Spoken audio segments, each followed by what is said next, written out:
half of my soul is not in some man that can't identify his emotion. Like, it's just not. Hey guys, so before we continue with today's video, I want to give a really special shout out to our sponsor, which is A Hope Garden. This has been such a long awaited sponsor for me to do because I had to wait until it was ready to show you guys. So A Hope Garden is an indoor mini garden that you can plant at home.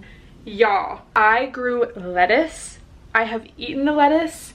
I did jalapenos and bell peppers, which peppers take a long time, so we do not have any pepper fruits yet. But the lettuce, I've been eating that and it grows so fast. So this grow system is so cool because it is completely self-sustaining. It was very easy to set up, and then you go and purchase the seeds that you want to plant. I would recommend doing things like herbs and lettuces. I feel like the peppers was a little bold of me because I could be enjoying, you know, cilantro right now, but instead I'm just waiting and waiting for a jalapeno. But I just know when that day comes, I'm gonna be so happy. It basically has this filtration system and a overhead light that is on a timer, so it's just on as long as it needs to be each day, and then it waters itself. So it's very low maintenance and so perfect if you live in an apartment or a small space, or if you just have a room in a house, have no outdoor space, and you want to grow some of your own food. Now I have this by a window, but in my last apartment, this was in a space where there was pretty much no natural light at all, and just because it has this light that's built in, it was able to grow. I have just always loved plants and gardening, and I would love, you know, to have a house where I could have like a full garden. So having this just was so exciting to me, and it was just so satisfying. It's still satisfying to see the plants grow, and especially to be able to actually eat my own lettuce that I grew in my apartment. That is just amazing. So I actually did a shorts video unboxing this if you want to see me setting it up when I first got it, so I will link that down below. But yeah, otherwise I will just link the gardening system down below. But I would really recommend this, you guys. Like, I am just amazed at how much everything has grown, and I will definitely be sure to update y'all when a pepper finally grows. But yeah, I planted everything at the end of December, and it's May now. Again, I have eaten the lettuce so much, it just keeps growing, and the peppers are just looking so good. Again, it was so easy to set up, so you do not necessarily have to have a green thumb to use this product. It's so easy and just really does everything for you. And again, I would probably recommend doing herbs and lettuces to start out with, because I just feel like they're gonna grow the fastest and you'll be able to enjoy them sooner. But you know, you can do this. It's just, it's gonna take a little longer. So thank you so much, A Hope Garden, for this sponsor. Honestly, one of my most exciting sponsors and something that I genuinely enjoy. You heard it here first, y'all. You have to check this out. I have a discount code for you guys, so I will link them down below. But yeah, definitely check them out. And let's continue on with the rest of the video. Hey guys, what is up? Welcome back to another video. So today we're gonna be doing a life update Q&A. I asked you guys on Instagram to ask me questions, and we're just going to get into it. So before we get started, let me know your beverage of the day. Check. It is the end of the day. Gonna go out and enjoy myself after this. Before this, I had a cold brew, a smoothie, and water. She's hydrated. So I recently moved, as you guys know. So the first question is, why did you move and where did you move to? So I purposely made it a little confusing on my story because I moved, and then like 2 days, or I think it was actually the day after, I went to LA, and this trip was already planned. I was going out for a friend's 30th birthday. It was so fun, and also my first time back to LA since leaving. So you guys should definitely check out the vlog. It has so much of me and Sonia, and I just feel like it was too short of a trip. Like, I need to go back. I'm still living in New York. I did just move within New York City, and I moved because mine and my sister's lease was up and we were parting ways as roommates. I don't want to get too much into her business, but you know, she's booed up or whatever. So it was definitely so different apartment hunting over here versus all my past experiences in LA. I think especially for what I was looking for, it was very high in demand, and I got blessed. Got a very nice spot, so that stress is behind us, but it was very stressful and it just took so much time and energy. Like, oh my god, people really do line up for these apartment open houses. It's like, y'all, we're renting. Like, relax. So another question is, do you think you'll live in New York forever? I mean, I wouldn't say that about anywhere. Like, if I moved to LA right now, I wouldn't say, yeah, I'll live in LA forever. I wouldn't go back to my hometown and say, yeah, I'll live here forever. Something I really like about myself is that as fixed sign, doing the same thing over and over, love my routine type vibe as I am also very aware of when I need to make a change, and I am willing and able to make those changes. So whether it's a change in my aesthetic, where I want to live, my career, I always can get that done, and I'm never afraid of a new era. So with that being said, I'm not like, oh yeah, I'm just giving New York a couple years. And you know, when people are like, I would never raise kids here, why not?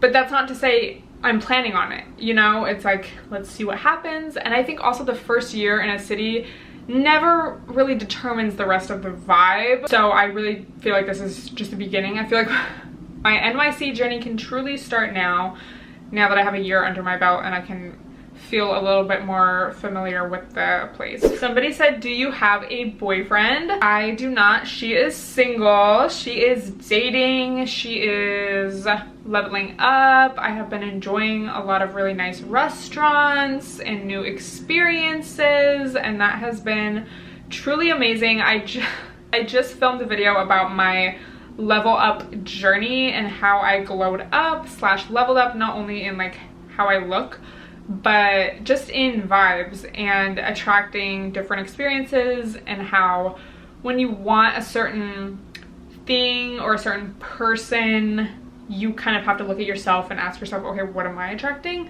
So check that video out. I'm 25 now, so I feel like 25 is typically the age. I mean, some of y'all got married at like 21, 22, so that's what you want. Good for you, happy for you. Besides that, I feel like 25 is typically, it's the year where you start, at least from what I've seen, dating with a little more intention. You know, you have some experience, you're getting older, your brain is fully developed, so you're able to look at situations a little more clearly, and again, kind of ask yourself like, what is it that I want? What do I like? What don't I like? And kind of put that to action. So that's kind of where I'm at right now. It is nice to be single and just be able to do whatever you want in terms of like watching the shows that you want. If I just want to go and book a flight to LA and hang out with my friends, I can just do that. I've just really been enjoying myself, and I'm excited for what's to come. Do you feel like you're body checking more now that you lost weight? I would say no, personally, because I would say I probably body checked. And if you don't know, body checked, I guess, is like when you post, what even is the definition? Like when you post a video or picture that's like not about your body, but you're like making it about your body. I would say that was, I probably did that the most when I was first on my gym journey, like trying to grow my lower body. Because once I got the lower body that I wanted, I didn't even really post that much, like, because it was like I had it, so I didn't need to prove it.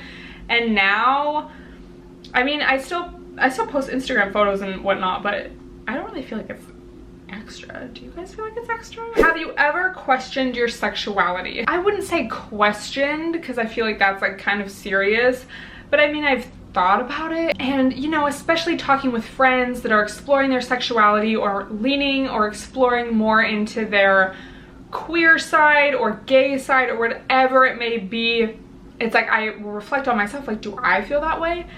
And I just genuinely don't think that I do. I just really like men. Like, I love when a man is like a man, and I love when a man can take leadership, is a good problem solver, and is just very logical and smart. Like, that is amazing. I talk about this in my level up video, and this doesn't really have anything to do with like sexuality in terms of like, oh, I'm not this because, you know, but it's more so like, this is what I think about when I reflect. I'm just like, I love a man.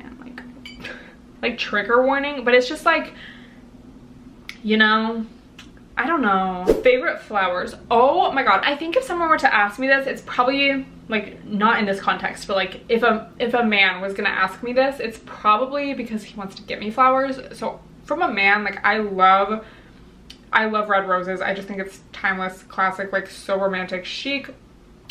When I go to like a flower shop or, you know, here in New York, there's so many delis that just have like a bunch of flowers and bouquets outside.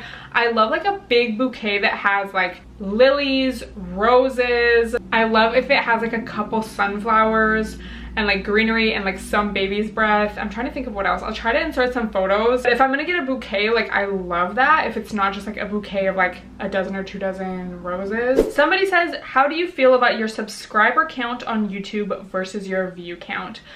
I think y'all, if y'all are thinking about this, share the video.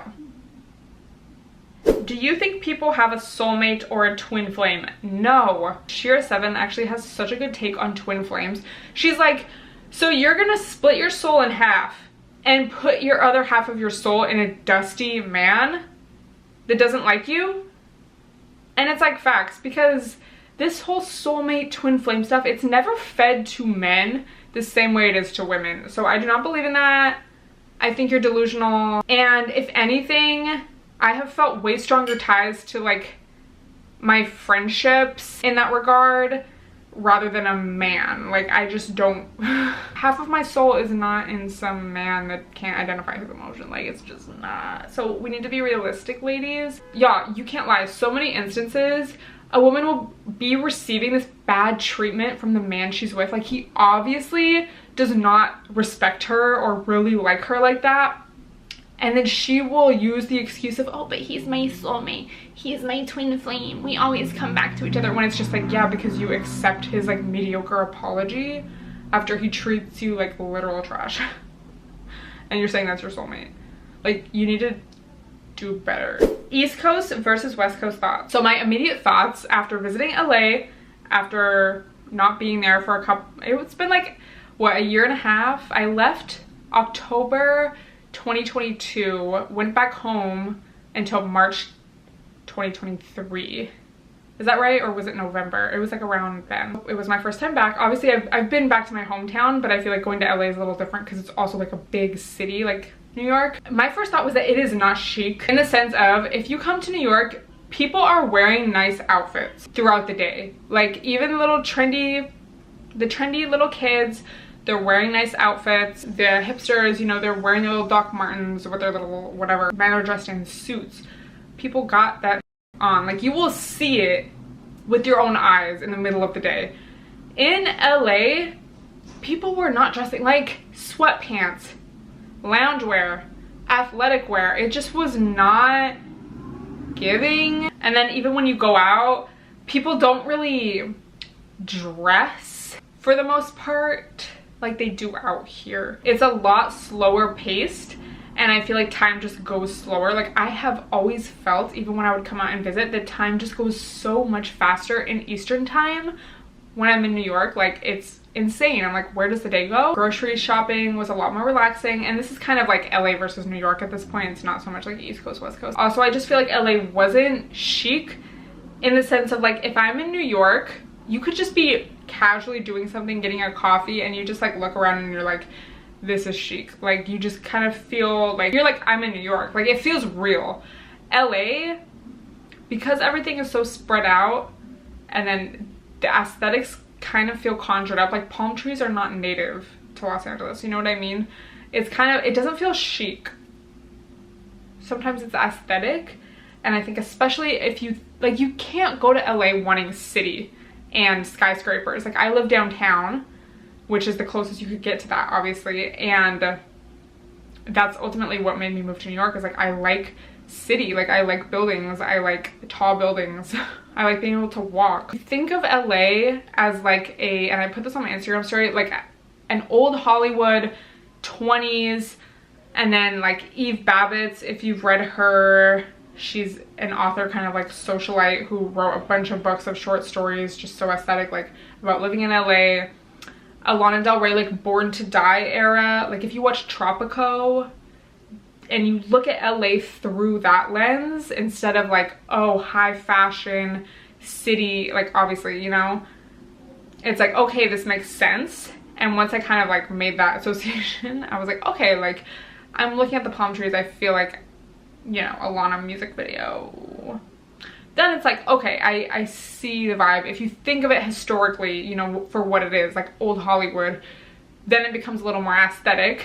But if you're just kind of like expecting a big city, you can't really, you're gonna be disappointed because it's just not that. It's just very sprawl, and that just makes such a huge impact on how you can identify its aesthetic and like feel it, you know, because you have to drive to each thing, and so much of the driving is just looking at the landscape and looking at the hills and the palm trees, and it's kind of like, it's just interesting. And it's so interesting looking at the hills especially, and just thinking of like the wealth and how just that so obvious,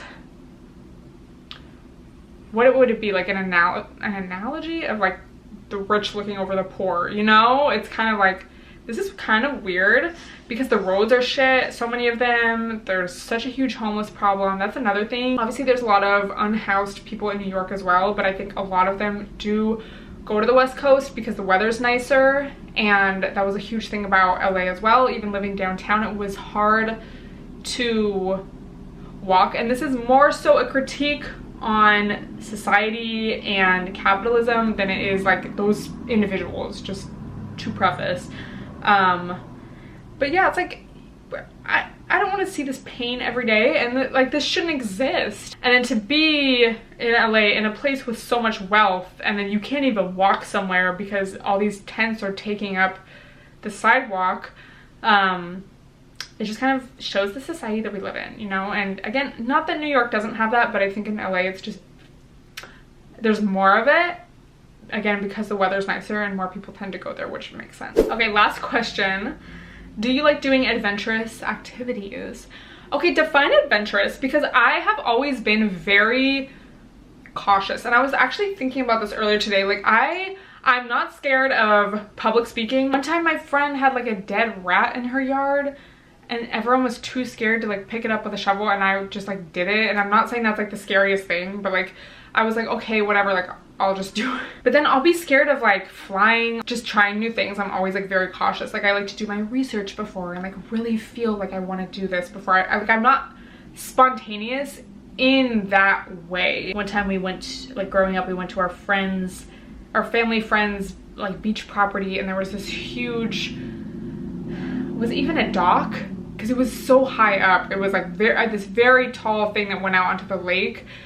Like it was not a dock, it was like a huge thing, 30 feet up, 20 feet, like I don't know, and everyone was like jumping off of it into the water, and I was just like, I would never do that. I would never go skydiving. I would never, like, I don't know. But then I'll like move across the country away from my family and be like, yeah, piece of cake, like, not the rat analogy. So I'm adventurous in some ways. Like I went on a little solo Europe trip at age 18, and I wasn't scared. I moved to LA at 18, wasn't scared. Didn't really think that I moved across, you know? But then when it comes to like adrenaline type things, I don't like that. But I'm not gonna jump off of a waterfall because I'm just thinking about everything bad that could happen, and like I don't need the sensation of like jumping. Like I'm not gonna gain pleasure from that, so why would I put myself at risk? I guess it depends on your definition of adventurous. It's not like I'm boring to me.